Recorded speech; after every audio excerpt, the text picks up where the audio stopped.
Opposition. In this position, assume it is black to move because white could just move his king to either side to waste a move. Notice how if black's king went backwards diagonally, white could follow him, and then when the king goes in front of the pawn, white pushes it and black is forced out of the way, letting white promote. Hence, black should go directly backwards to reach that position when it is white to move, so white must either go back or push the pawn and reach a stalemate. This concept can also be applied if the king is directly in front of the pawn. If white has to move, he makes no progress, but black to move causes him to be forced to give way and lose. Between means winning.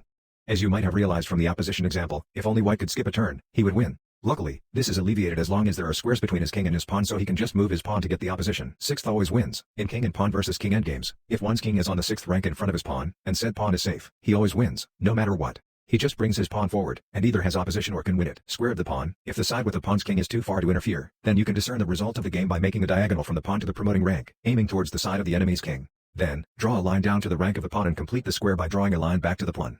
If the opposing king is in or can enter the square, then it's a draw. Otherwise, the side with the pawn wins.